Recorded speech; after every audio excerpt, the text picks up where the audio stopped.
The Ministry of Defense is drawing up a mass evacuation plan to help rescue up to 10,000 Brits stranded in Lebanon as hostilities escalate between Israel and Hezbollah. British troops are expected to be deployed to nearby Cyprus to help those waiting to support British citizens trapped amid fears a regional war could soon break out. Those already stationed in Lebanon could also be drawn in to help evacuate Brits should the burgeoning conflict continue to escalate, the Times reports. Thousands of people have been displaced by relentless bombing over the last few days, with at least 569 people killed, including 50 children and 94 women, and thousands wounded in the crossfire. Israel said yesterday it was prepared to invade Lebanon if needed, as its allies and regional powers urged restraint, citing the deaths of scores of civilians already.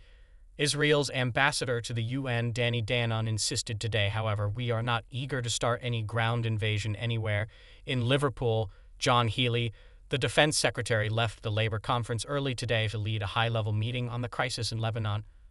Our concern is always for the safety of British nationals, he said after leaving the COBRA meeting. And our advice to them is to leave Lebanon now. That hasn't changed. And this was a meeting simply to make sure that we got plans in place for future developments. 2 British warships already be in the region and could be used to facilitate an evacuation. The country to Israel's north has been rocked by Israeli strikes since the beginning of the conflict in Gaza, but exchanges have escalated since last week. Hezbollah suffered casualties in their thousands when pagers and then walkie-talkie devices started exploding across Lebanon last Tuesday and Wednesday, respectively.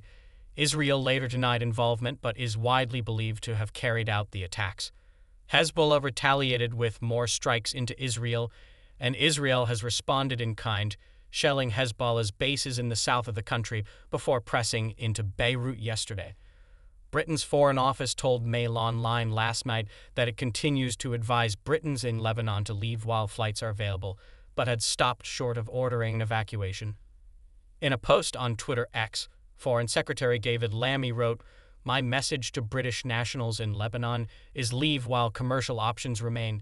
Tensions are high and the situation could deteriorate rapidly." In light of the escalating attacks, thousands of people have moved north from southern villages, according to Lebanon.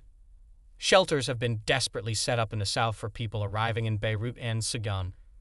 Meanwhile, the border crossing with Syria saw massive traffic jams as a result of people escaping from Lebanon to the neighboring country. Syria, embroiled in a bloody civil war, is also not deemed a safe place for travel. In the eastern Lebanese city of Baalbek, the state-run NYC-NEOS agency reported that lines formed at bakeries and gas stations as residents rushed to stock up on essential supplies in anticipation of another round of strikes on Tuesday. Israel continued to launch strikes into Lebanon through Tuesday as Hezbollah fired back across the border.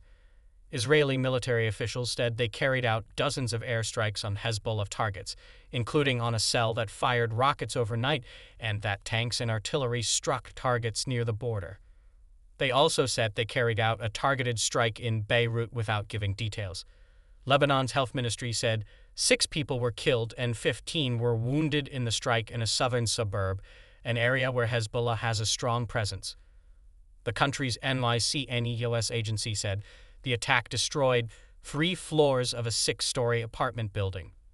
The Lebanese health ministry said the strikes since Monday have killed at least 569 and wounded more than 1,800 people, a staggering toll for a country still reeling from a deadly attack on communication devices last week. Nearly a year of cross-border fire had already emptied out communities near the border, displacing tens of thousands of people on both sides. Israel has vowed to do whatever it takes to ensure its citizens can return to their homes in the north, while Hezbollah has said it will keep up its rocket attacks until there is a ceasefire in Gaza, which appears. Thank you for watching. Don't forget to subscribe for more news updates. Hit subscribe for the latest news.